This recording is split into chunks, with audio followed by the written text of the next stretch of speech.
Livre Audio est un podcast indépendant qui vous propose chaque semaine un minimum de 2 récits, romans, nouvelles, contes ou histoires courtes, pour vous évader, redécouvrir de grands classiques ou de nouveaux auteurs.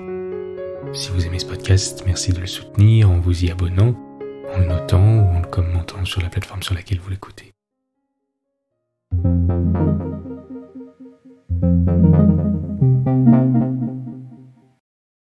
Maurice Leblanc. Les confidences d'Arsène Lupin. L'écharpe de soie rouge.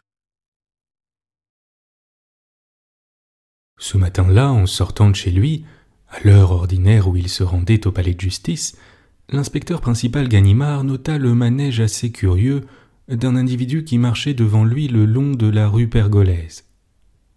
Tous les 50 ou 60 pas, cet homme pauvrement vêtu, coiffé bien qu'on fût en novembre d'un chapeau de paille, se baissait soit pour renouer les lacets de ses chaussures, soit pour ramasser sa canne, soit pour tout autre motif.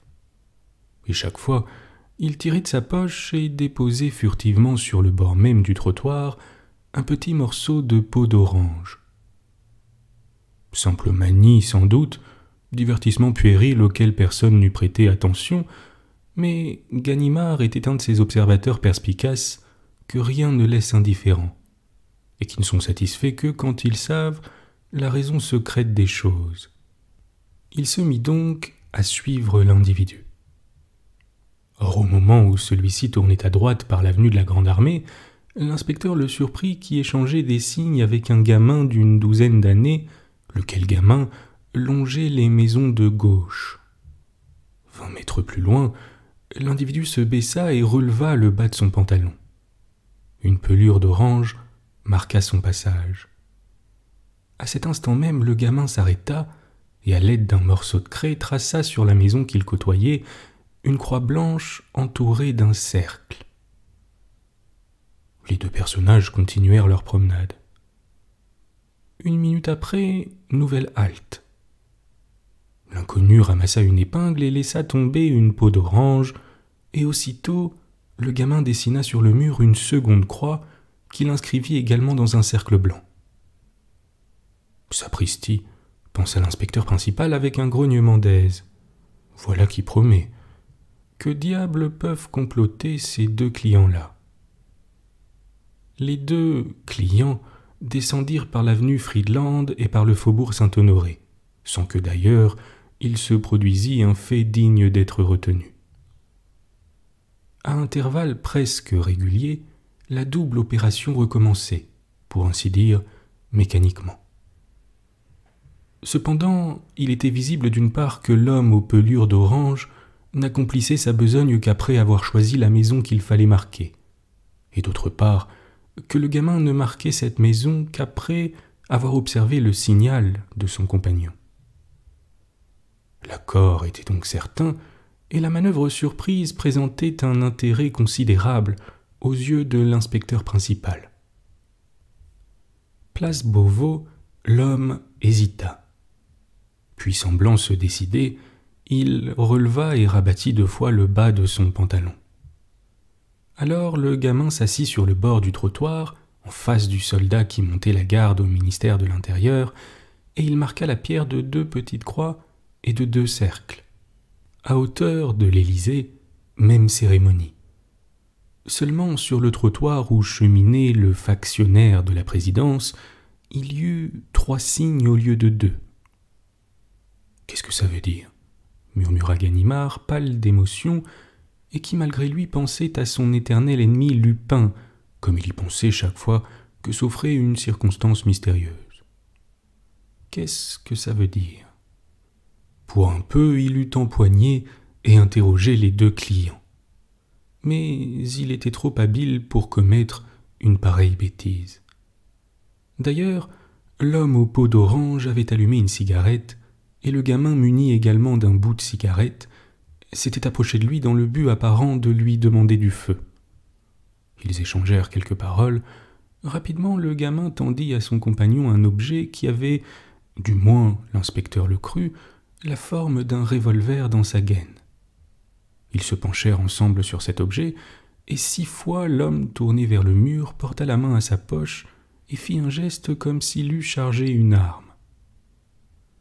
Sitôt ce travail achevé, ils revinrent sur leurs pas, gagnèrent la rue de Suresnes, et l'inspecteur qui les suivait d'aussi près que possible, au risque d'éveiller leur attention, les vit pénétrer sous le porche d'une vieille maison dont tous les volets étaient clos, sauf ceux du 3e et du dernier étage.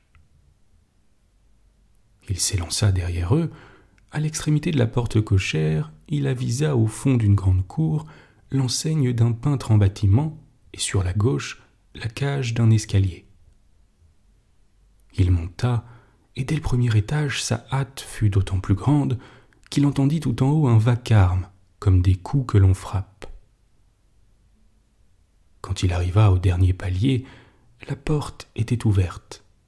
Il entra, prêta l'oreille une seconde, perçut le bruit d'une lutte, courut jusqu'à la chambre d'où ce bruit semblait venir, et resta sur le seuil fort essoufflé et très surpris de voir l'homme au pot d'orange et le gamin qui tapaient le parquet avec des chaises. À ce moment, un 3e personnage sortit d'une pièce voisine. C'était un jeune homme de 28 à 30 ans qui portait des favoris coupés courts, des lunettes, un veston d'appartement fourré d'astrakan et qui avait l'air d'un étranger, d'un Russe. « Bonjour, Ganimard, dit-il, et s'adressant aux 2 compagnons. Je vous remercie, mes amis, et tous mes compliments pour le résultat obtenu. Voici la récompense promise. » Il leur donna un billet de 100 francs, les poussa dehors et referma sur lui les 2 portes. « Je te demande pardon, mon vieux, dit-il à Ganimard. J'avais besoin de te parler, un besoin urgent. » Il lui offrit la main et comme l'inspecteur restait abasourdi, la figure ravagée de colère, il s'exclama. « Tu ne sembles pas comprendre. C'est pourtant clair. J'avais un besoin urgent de te voir, alors, n'est-ce pas ?» Et affectant de répondre à une objection.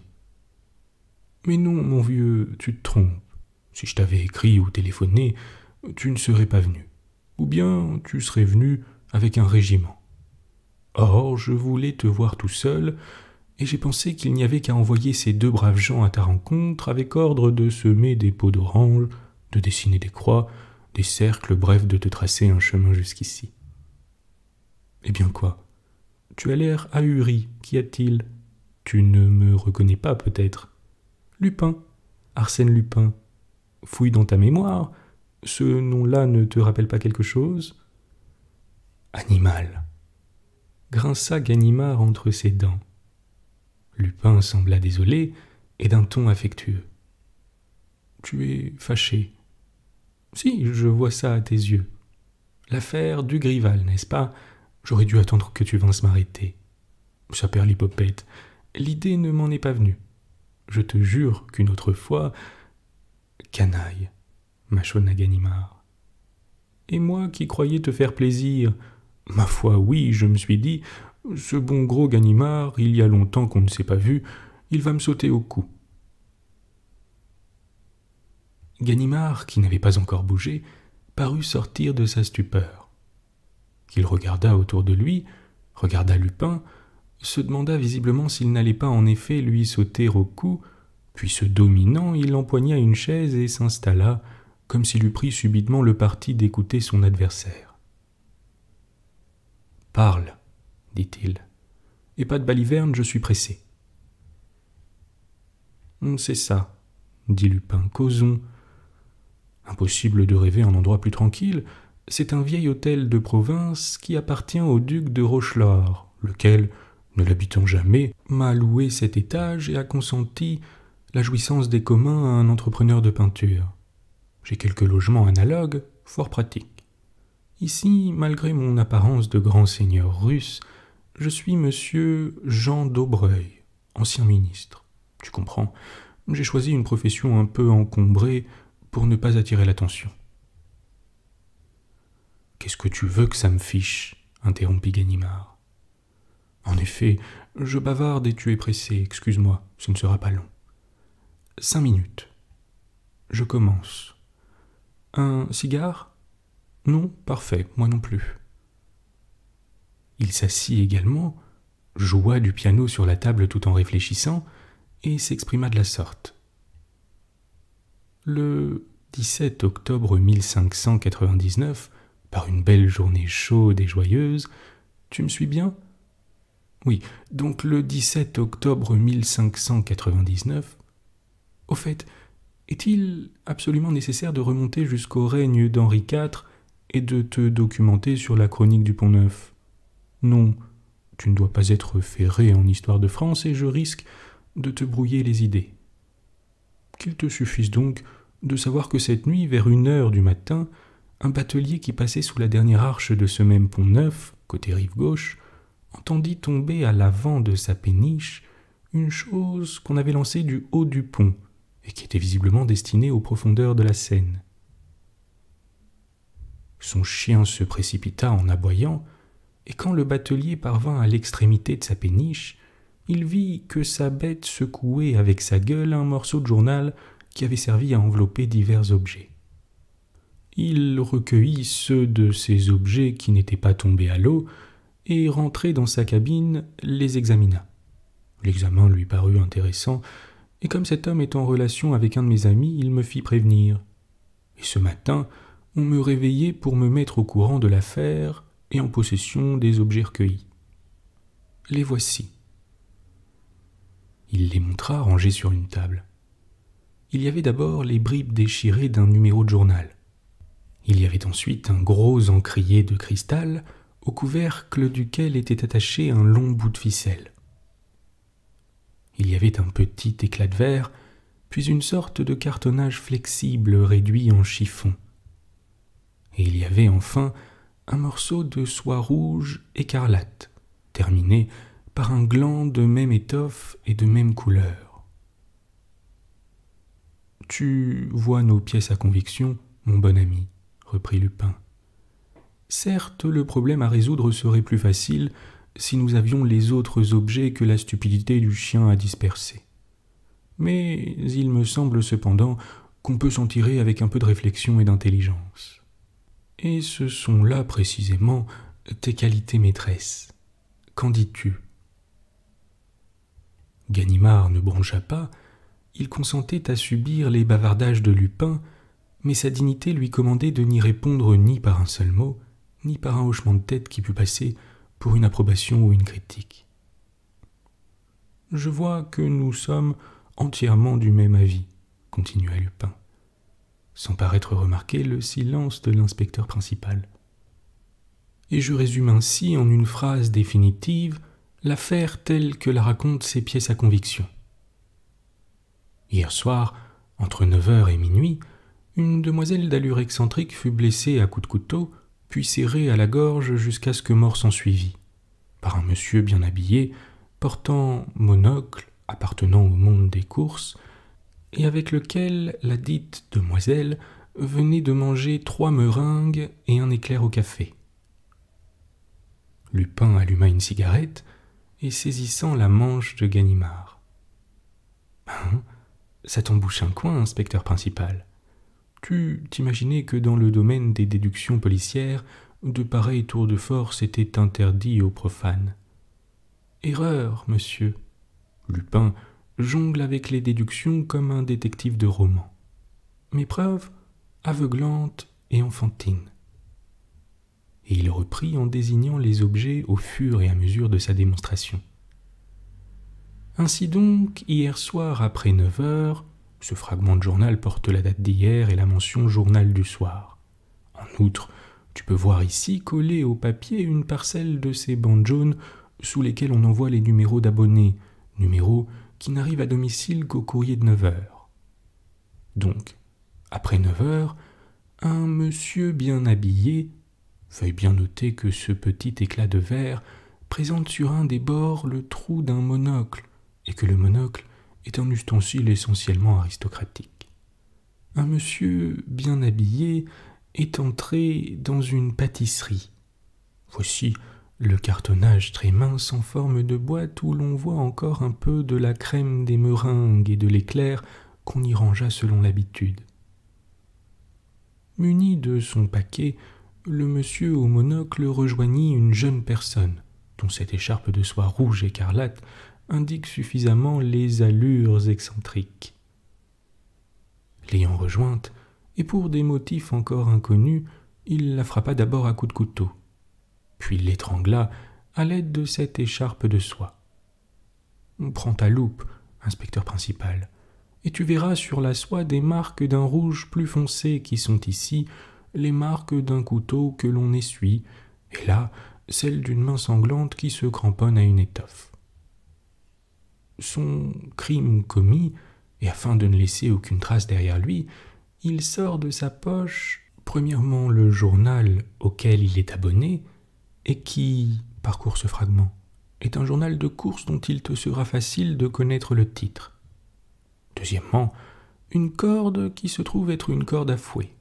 Et ces deux détails te prouvent, n'est-ce pas, que notre homme s'intéresse aux courses et s'occupe lui-même de cheval. Ensuite, il recueille les débris de son monocle dont le cordon s'est cassé pendant la lutte. Il coupe avec des ciseaux, examine les hachures des ciseaux. Il coupe la partie maculée de l'écharpe, laissant l'autre sans doute aux mains crispées de la victime. Il fait une boule avec le cartonnage du pâtissier. Il dépose aussi certains objets dénonciateurs qui depuis ont dû glisser dans la Seine, comme le couteau. Il enveloppe le tout avec un journal, ficelle et attache pour faire poids cet encrier de cristal. Puis il décampe. Un instant plus tard, le parquet tombe sur la péniche du marinier. Et voilà. Ouf, j'en ai chaud. Que dis-tu de l'aventure ? Il observa Ganimard pour se rendre compte de l'effet que son discours avait produit sur l'inspecteur. Ganimard ne se départit pas de son mutisme. Lupin se mit à rire. « Au fond, tu es estomaqué, mais tu te méfies. Pourquoi ce diable de Lupin me passe-t-il cette affaire au lieu de la garder pour lui, de courir après l'assassin et de le dépouiller s'il y a eu vol ? Évidemment, la question est logique, mais il y a un mais. Je n'ai pas le temps. À l'heure actuelle, je suis débordé de besogne. Un cambriolage à Londres, un autre à Lausanne, une substitution d'enfants à Marseille, le sauvetage d'une jeune fille autour de qui rôde la mort, tout me tombe à la fois sur les bras. Alors je me suis dit, si je passais l'affaire à ce bon Ganimard. Maintenant qu'elle est à moitié débrouillée, il est bien capable de réussir. Et quel service je lui rends comme il va pouvoir se distinguer. Aussitôt dit, aussitôt fait. À 8 heures du matin, j'expédiai à ta rencontre le type au pot d'orange. Tu mordais à l'hameçon, et à 9 heures, tu arrivais ici tout frétillant. Lupin s'était levé. Il se baissa un peu vers l'inspecteur et lui dit les yeux dans les yeux. Un point c'est tout, l'histoire est finie. Tantôt, probablement, tu connaîtras la victime, quelques danseuses de ballet, quelques chanteuses de café-concert. D'autre part, il y a des chances pour que le coupable habite aux environs du Pont-Neuf, et plutôt sur la rive gauche. Enfin, voici toutes les pièces à conviction, je t'en fais cadeau. Travaille. Je ne garde que ce bout d'écharpe. Si tu as besoin de reconstituer l'écharpe tout entière, apporte-moi l'autre bout, celui que la justice recueillera au cou de la victime. Apporte-le-moi dans 1 mois, jour pour jour, c'est-à-dire le 28 décembre prochain, à 10 heures. Tu es sûr de me trouver, et sois sans crainte, tout cela est sérieux, mon bon ami, je te le jure. Aucune fumisterie. Tu peux aller de l'avant. Ah, à propos, un détail qui a son importance. Quand tu arrêteras le type au monocle, attention, il est gaucher. Adieu, ma vieille, et bonne chance.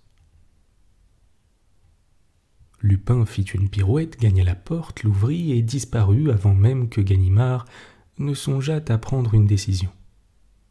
D'un bond, l'inspecteur se précipita, mais il constata aussitôt que la poignée de la serrure, grâce à un mécanisme qu'il ignorait, ne tournait pas. Il lui fallut 10 minutes pour dévisser cette serrure, 10 autres pour dévisser celle de l'antichambre. Quand il eut dégringolé les 3 étages, Ganimard n'avait plus le moindre espoir de rejoindre Arsène Lupin. D'ailleurs, il n'y pensait pas.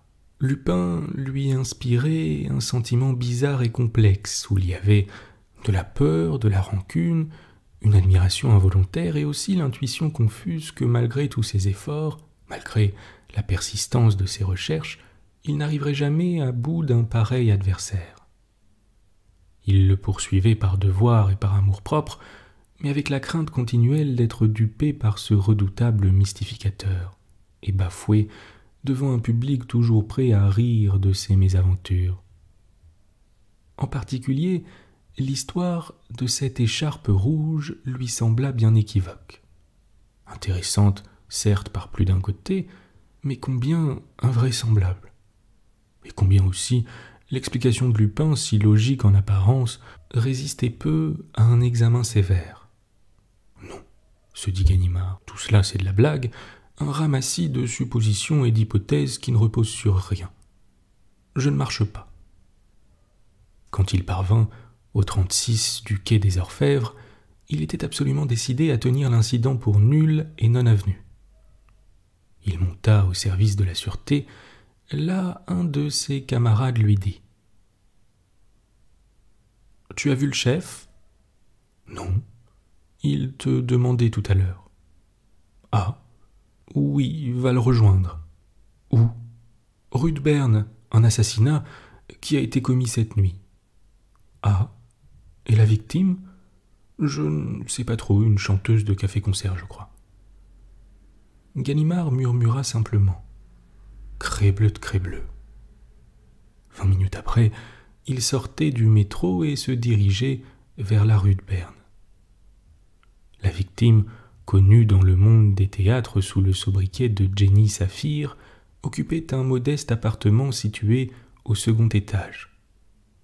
Conduit par un agent de police, l'inspecteur principal traversa d'abord 2 pièces, puis pénétra dans la chambre où se trouvaient déjà les magistrats chargés de l'enquête, le chef de la sûreté, M. Dudouis, et un médecin légiste.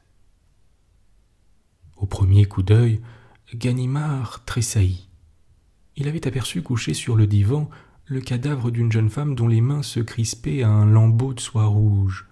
L'épaule, qui apparaissait hors du corsage échancré, portait la marque de 2 blessures autour desquelles le sang s'était figé. La face convulsée, presque noire, gardait une expression d'épouvante folle. Le médecin légiste qui venait de terminer son examen prononça « Mes premières conclusions sont très nettes. La victime a d'abord été frappée de 2 coups de poignard, puis étranglée. La mort par asphyxie est visible. » Crébleu de crébleu, pensa de nouveau Ganimard qui se rappelait les paroles de Lupin, son évocation du crime. Le juge d'instruction objecta. « Cependant, le coup n'offre point d'échymose. La strangulation, déclara le médecin, a pu être pratiquée à l'aide de cette écharpe de soie que la victime portait, et dont il reste le morceau auquel elle s'était cramponnée des 2 mains pour se défendre. »« Mais pourquoi, dit le juge, ne reste-t-il que ce morceau? Qu'est devenu l'autre ? » ?»« L'autre, maculé de sang peut-être, aura été emporté par l'assassin. On distingue très bien le déchiquetage hâtif des ciseaux. » Crébleu de crébleu, répéta Ganimard entre ses dents pour la 3e fois. Cet animal de Lupin a tout vu sans être là. Et le motif du crime ? Demanda le juge. Les serrures ont été fracturées, les armoires bouleversées. Avez-vous quelques renseignements, monsieur Dudouis ? Le chef de la sûreté répliqua. Je puis tout au moins avancer une hypothèse qui résulte des déclarations de la bonne. La victime, dont le talent de chanteuse était médiocre, mais que l'on connaissait pour sa beauté, a fait il y a 2 ans un voyage en Russie d'où elle est revenue avec un magnifique saphir que lui avait donné, paraît-il, un personnage de la cour. Jenny Saphir, comme on appelait la jeune femme depuis ce jour, était très fière de ce cadeau, bien que, par prudence, elle ne le portât pas. N'est-il pas à supposer que le vol du saphir fut la cause du crime ? Mais la femme de chambre connaissait-elle l'endroit où se trouvait la pierre ? Non, personne ne le connaissait, et le désordre de cette pièce tendrait à prouver que l'assassin l'ignorait également. « Nous allons interroger la femme de chambre », prononça le juge d'instruction. Monsieur Dudouis prit à part l'inspecteur principal et lui dit « Vous avez l'air tout drôle, Ganimard. Qu'y a-t-il? Est-ce que vous soupçonnez quelque chose ?»« Rien du tout, chef. »« Tant pis. Nous avons besoin d'un coup d'éclat à la sûreté. Voilà plusieurs crimes de ce genre dont l'auteur n'a pu être découvert. Cette fois-ci, il nous faut le coupable et rapidement. »« Difficile, chef. »« Il le faut. Écoutez-moi, Ganimard. D'après la femme de chambre, Jenny Saphir, qui avait une vie très régulière, recevait fréquemment depuis un mois à son retour du théâtre, c'est-à-dire vers 19h30, un individu qui restait environ jusqu'à minuit. C'est un homme du monde, prétendait Jenny Saphir. Il veut m'épouser. Cet homme du monde prenait d'ailleurs toutes les précautions pour ne pas être vu, relevant le col de son vêtement et rabattant les bords de son chapeau quand il passait devant la loge de la concierge. Et Jenny Saphir, avant même qu'il n'arrivât, éloignait toujours sa femme de chambre. C'est cet individu qu'il s'agit de retrouver. Il n'a laissé aucune trace. Aucune. Il est évident que nous sommes en présence d'un gaillard très fort qui a préparé son crime et qui l'a exécuté avec toutes les chances possibles d'impunité. Son arrestation nous fera grand honneur. Je compte sur vous, Ganimard. « Vous comptez sur moi, chef, » répondit l'inspecteur. « Eh bien, on verra. Je ne dis pas non, seulement... » Il semblait très nerveux et son agitation frappa M. Dudouis. « Seulement, » poursuivit Ganimard, « seulement, je vous jure... » « Vous entendez, chef, je vous jure... » »« Vous me jurez quoi ?»« Rien, on verra ça, chef, on verra. » Ce n'est qu'au dehors, une fois seul, que Ganimard acheva sa phrase. Et il l'acheva tout haut, en frappant du pied avec l'accent de la colère la plus vive. « Seulement, je jure devant Dieu que l'arrestation se fera par mes propres moyens, et sans que j'emploie un seul des renseignements que m'a fournis ce misérable. » Pestant contre Lupin, furieux d'être mêlé à cette affaire et résolu cependant à la débrouiller, il se promena au hasard des rues.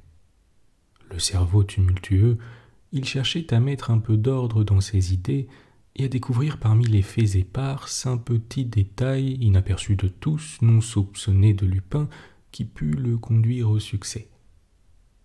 Il déjeuna rapidement chez un marchand de vin, puis reprit sa promenade et tout à coup s'arrêta, stupéfié, confondu. Il pénétrait sous le porche de la rue de Suresnes, dans la maison même où Lupin l'avait attiré quelques heures auparavant. Une force plus puissante que sa volonté l'y conduisait de nouveau. La solution du problème était là. Là se trouvaient tous les éléments de la vérité. Quoi qu'il fît, les assertions de Lupin étaient si exactes, ses calculs si justes, que troublé jusqu'au fond de l'être par une divination aussi prodigieuse, il ne pouvait que reprendre l'œuvre au point où son ennemi l'avait laissée. Sans plus de résistance, il monta les 3 étages, l'appartement était ouvert. Personne n'avait touché aux pièces à conviction, il les empocha. Dès lors, il raisonna et il agit pour ainsi dire mécaniquement, sous les impulsions du maître auquel il ne pouvait pas ne pas obéir.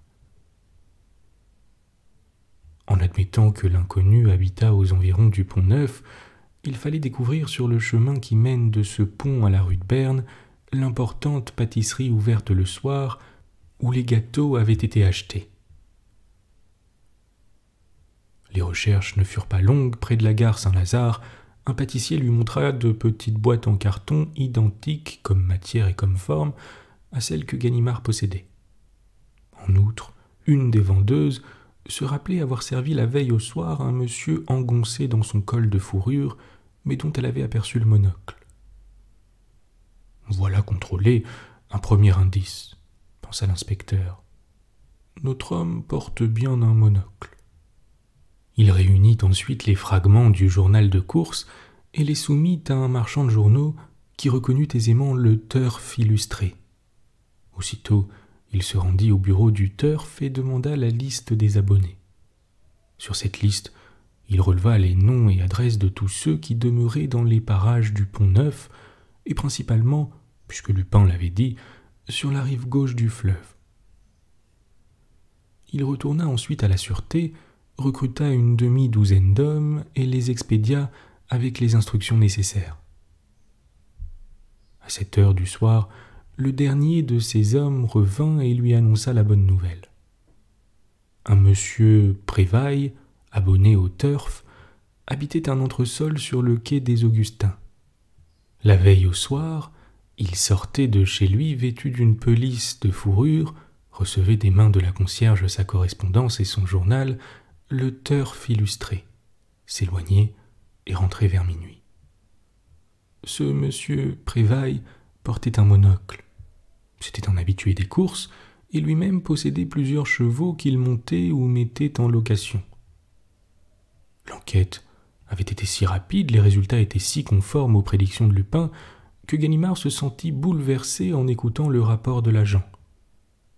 Une fois de plus, il mesurait l'étendue prodigieuse des ressources dont Lupin disposait. Jamais, au cours de sa vie déjà longue, il n'avait rencontré une telle clairvoyance, un esprit aussi aigu et aussi prompt. Il alla trouver M. Dudouis. « Tout est prêt, chef. Vous avez un mandat ? » « Hein ? Je dis que tout est prêt pour l'arrestation, chef. »« Vous savez qui est l'assassin de Jenny Saphir ? » ?»« Oui. »« Mais comment ?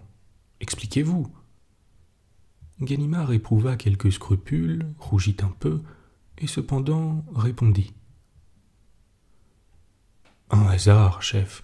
L'assassin a jeté dans la Seine tout ce qui pouvait le compromettre. Une partie du paquet a été recueillie et me fut remise. »« Par qui ? » ?»« Un batelier qui n'a pas voulu dire son nom craignant les représailles. Mais j'avais tous les indices nécessaires. La besogne était facile. » Et l'inspecteur raconta comment il avait procédé. « Mais vous appelez cela un hasard ?» s'écria M. Dudouis. « Et vous dites que la besogne était facile. Mais c'est une de vos plus belles campagnes. Menez-la jusqu'au bout vous-même, mon cher Ganimard, et soyez prudent. » Ganimard avait hâte d'en finir.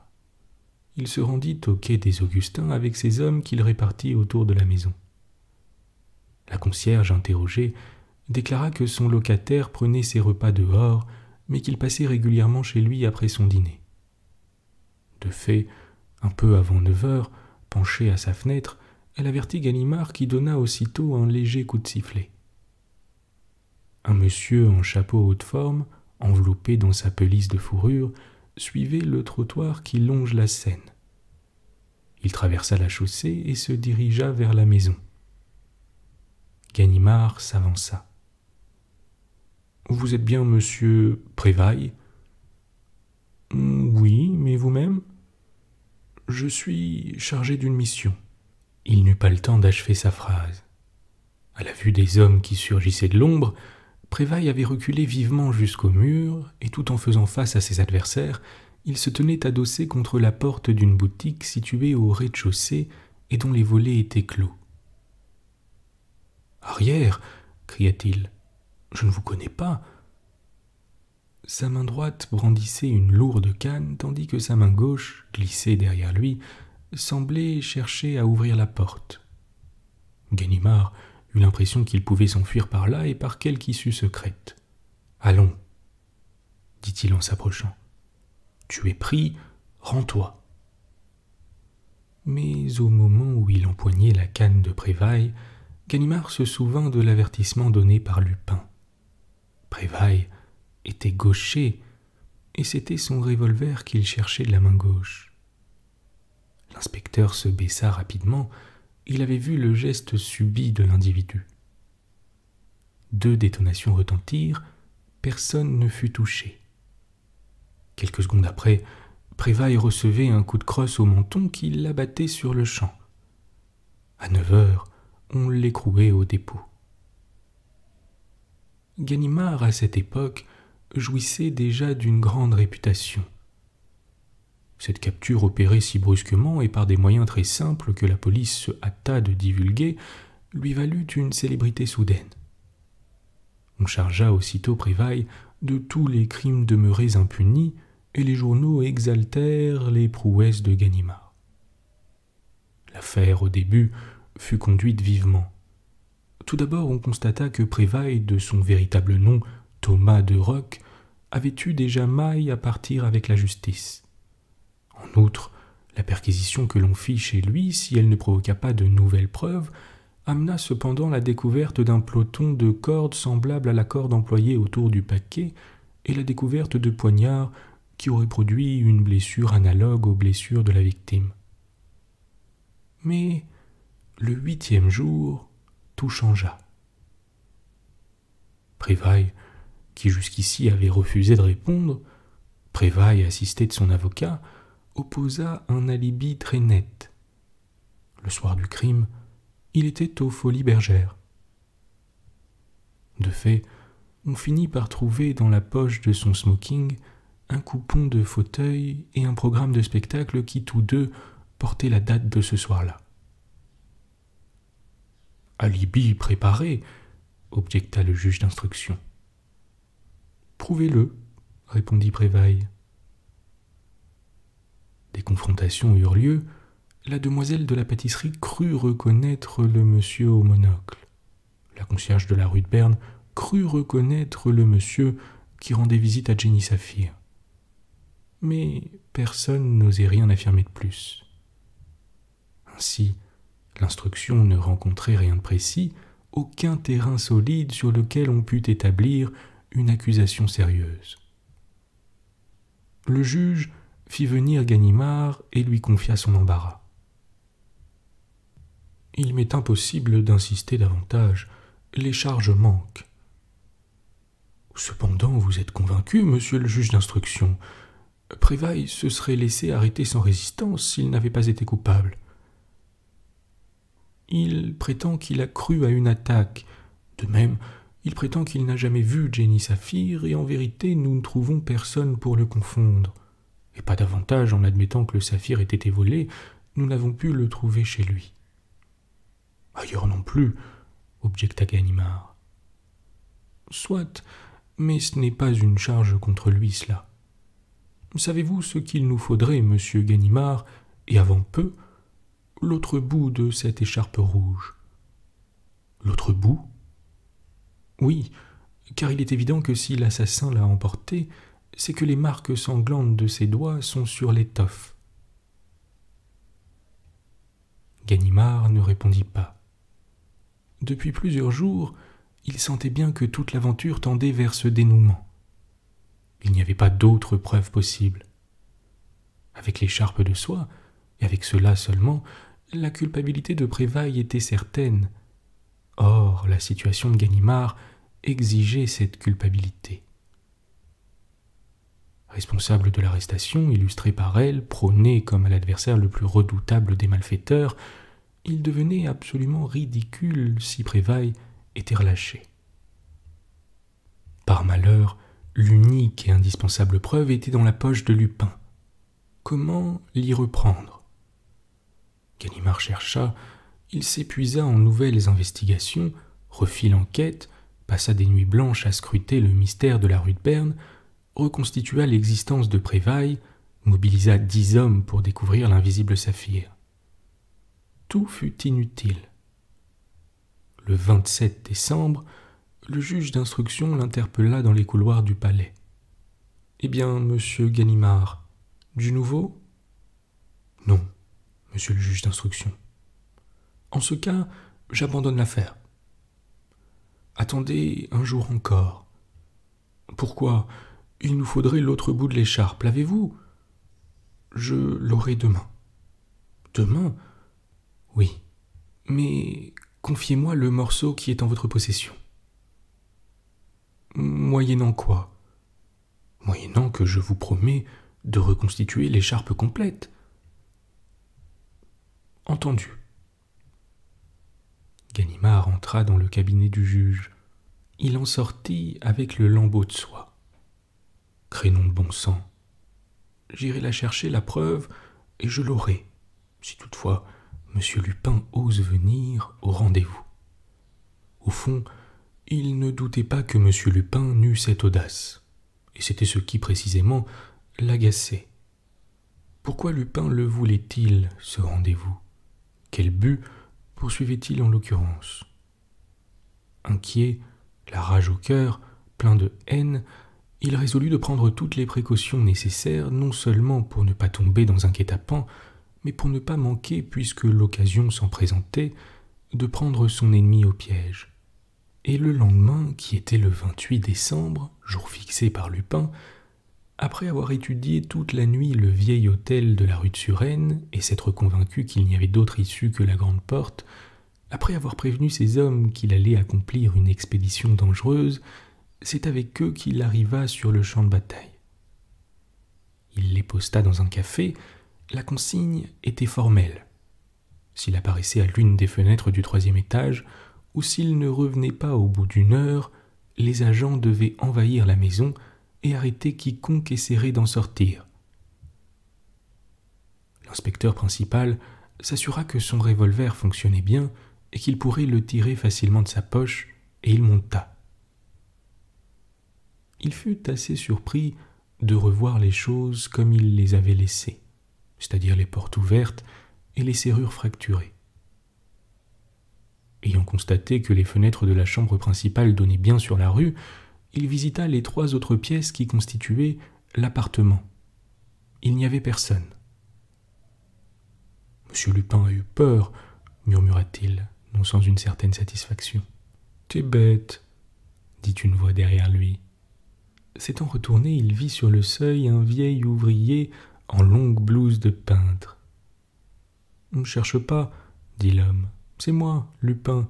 Je travaille depuis ce matin chez l'entrepreneur de peinture. En ce moment, c'est l'heure du repas. Alors je suis monté. » Il observait Ganimard avec un sourire joyeux, et il s'écria. « Vrai, c'est une satanée minute que je te dois là, mon vieux. Je la vendrai pas pour 10 ans de ta vie, et cependant, je t'aime bien. Qu'en penses-tu, l'artiste? Est-ce combiné, prévu? Prévu depuis A jusqu'à Z? Je l'ai-tu comprise, l'affaire? Je l'ai-tu pénétré, le mystère de l'écharpe?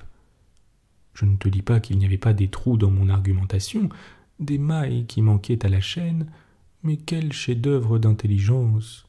Quelle reconstitution, Ganimard! Quelle intuition de tout ce qui avait eu lieu et de tout ce qui allait avoir lieu depuis la découverte du crime jusqu'à ton arrivée ici en quête d'une preuve! Quelle divination vraiment merveilleuse! Tu as l'écharpe? La moitié, oui. Tu as l'autre? La voici. Confrontons. Ils étalèrent les 2 morceaux de soie sur la table. Les échancrures faites par les ciseaux correspondaient exactement. En outre, les couleurs étaient identiques. « Mais je suppose, dit Lupin, que tu n'es pas venu seulement pour cela. Ce qui t'intéresse, c'est de voir les marques du sang. Suis-moi, Ganimard. Le jour n'est pas suffisant ici. » Ils passèrent dans la pièce voisine, située du côté de la cour et plus claire en effet, et Lupin appliqua son étoffe sur la vitre. « Regarde, » dit-il en laissant la place à Ganimard. L'inspecteur tressaillit de joie. Distinctement, on voyait les traces des 5 doigts et l'empreinte de la paume. La preuve était irrécusable. De sa main ensanglantée, de cette même main qui avait frappé Jenny Saphir, l'assassin avait empoigné l'étoffe et noué l'écharpe autour du cou. « Et c'est l'empreinte d'une main gauche, » nota Lupin. « D'où mon avertissement, qui n'avait rien de miraculeux, comme tu vois. Car si j'admets que tu me considères comme un esprit supérieur, mon bon ami, je ne veux pas cependant que tu me traites de sorcier. » Ganimard avait empoché prestement le morceau de soie. Lupin l'approuva. « Mais oui, mon gros, c'est pour toi. Ça me fait tant plaisir de te faire plaisir. Et tu vois, il n'y avait pas de piège dans tout cela. Rien que de l'obligeance, un service, de camarade à camarade, de copain à copain. Et aussi, je te l'avoue, un peu de curiosité. Oui, je voulais examiner l'autre morceau de soie, celui de la police. N'aie pas peur, je vais te le rendre, une seconde seulement. D'un geste nonchalant, et tandis que Ganimard l'écoutait malgré lui, il s'amusait avec le gland qui terminait la moitié de l'écharpe. Comme c'est ingénieux, ces petits ouvrages de femmes. As-tu remarqué ce détail de l'enquête? Jenny Saphir était très adroite et confectionnait elle-même ses chapeaux et ses robes. Il est évident que cette écharpe a été faite par elle. D'ailleurs, je m'en suis aperçu dès le premier jour. Curieux de ma nature, comme j'ai eu l'honneur de te le dire, j'avais étudié à fond le morceau de soie que tu viens d'empocher, et dans l'intérieur même du gland j'avais découvert une petite médaille de sainteté que la pauvre fille avait mise là comme un porte-bonheur. Détail touchant, n'est-ce pas, Ganimard? Une petite médaille de Notre-Dame de Bon Secours. L'inspecteur ne le quittait pas des yeux, très intrigué. Et Lupin continuait. Alors, je me suis dit, comme il serait intéressant d'explorer l'autre moitié de l'écharpe, celle que la police trouvera au cou de la victime, car cette autre moitié, que je tiens enfin, est terminée de la même façon, de sorte que je saurai si la même cachette existe et ce qu'elle renferme. Mais regarde donc, mon bon ami, est-ce habilement fait? Et si peu compliqué? Il suffit de prendre un écheveau de cordonnet rouge et de le tresser autour d'une olive de bois creuse, tout en réservant au milieu une petite retraite, un petit vide étroit forcément, mais suffisant pour qu'on puisse y mettre une médaille de sainteté, ou toute autre chose, un bijou par exemple, un saphir.